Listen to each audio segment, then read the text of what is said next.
আসসালামু আলাইকুম গাইজ, আজকে একটা নুডলস রেসিপি বানাবো। তাই প্রথমে একটা প্যানে পানি দিয়ে নিলাম এবং তাতে দিয়ে দিলাম 1 চামচ লবণ, 1 চামচ সয়াবিন তেল দিয়ে নুডলসগুলো আমি সিদ্ধ করে নেব। আমি নুডলস বানানোর জন্য 2 প্যাকেট নুডলস নিয়ে নিয়েছি। এ দেখো, নুডলসগুলোকে এখন দিয়ে দিলাম। এগুলো সিদ্ধ করে নেব এখন। নুডলস সিদ্ধ করা তো আর সবাই পারে, এটা তার বলাই লাগবে না। এই দেখো, সিদ্ধ করে নিয়েছি নুডলসগুলো। আমি একটু বেশি পানি দিয়েছিলাম, তাই এখন নুডলসগুলো থেকে অতিরিক্ত পানি জড়িয়ে নেব।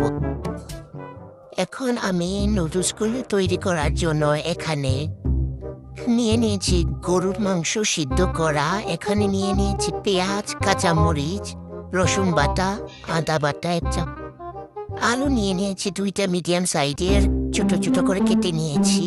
আর এখানে নিয়ে নিয়েছি আমার মায়ের শখের বাগানের বরবটি। এগুলো নুডলসে দিয়ে দিব। এগুলো আমি ছোট ছোট পিস করে কেটে নিচ্ছি। তোমরা ভিডিওটিকে একটা লাইক দিয়ে দিও গাইস, প্লিজ। আর এদিকে আমি এখন একটা কড়াইতে তেল দিয়ে দিচ্ছি।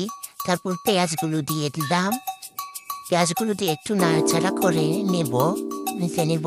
তারপর দিয়ে দেব আলুগুলো। এই আলুগুলো দিয়ে ভেজে একটু সিদ্ধ করে নেব। কুরবানি ঈদের পর মাংস খেয়ে বিরক্ত হয়ে গেছে গাইস, তাই আজ গরুর মাংস দিয়ে মজা ঝটপট নুডলস বানিয়ে নিচ্ছি।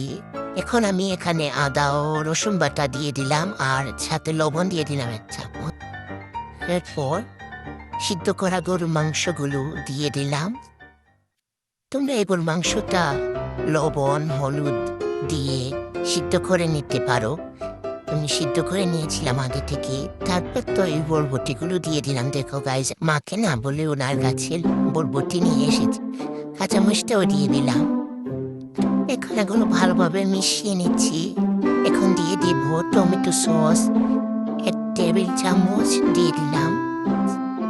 আর ভালোভাবে এখন মিশিয়ে নিচ্ছি। দেখো, এটা একটা সহজ রেসিপি গাইজ। ঘরে তো সবারই এখন কুরবানির গরুর মাংস আছে। আর এইটা দিয়ে দিলাম চিলি ফ্লেক্স। এখন ভালোভাবে নেড়ে নিচ্ছি। নেড়ে নিয়ে এখন আমি নুডলসগুলো দিয়ে দেব। এই দেখো, কত সহজ রেসিপি। একটু নুডলসগুলো দিয়ে আবার কিছু সময় নেড়ে মিশিয়ে নিচ্ছি। মিশিয়ে নেওয়া হয়ে গেছে আমার। এখন এগুলোতে নুডলসের যে মশলাটা আছে সেইটা দিয়ে দেব। এই নুডলসটা এত তাড়াতাড়ি তৈরি হয়ে যায়, খুবই মজার, খেতেও হয়। তাই তোমাদের আজকে দেখিয়ে দিলাম। এই দেখো, আমার মায়ের ঐতিহাসিক কাচের বাটিটা বের করেছি গাইস। না, যা সবসময় আমার মা শোকেসে রেখে দেন, মেহমান আসা না পর্যন্ত বেরই করতে দেন না, আজ কিন্তু লুকিয়ে বের করে নিয়েছি গাইস। দেখো, তোমাদের জন্য রিস্ক নিয়ে নিয়েছি কত বড়। একটু সিদ্ধ ডিমকে কেটে নুডলসের উপর অর্ধেক করে দিয়ে দিলাম। এতেই সুন্দর লাগছে। এই তো গাইজ, এখন নিয়ে খেয়ে নেব। কি বলবো গাইজ, এত মজা হয়েছিল, এত মজা ছিল, আমি তো লোভ সামলাতে পারছি না। তোমরাও যাও, গিয়ে বানাও, এত মজা ঝটপট তৈরি হয়ে যায়। Tata, bye bye.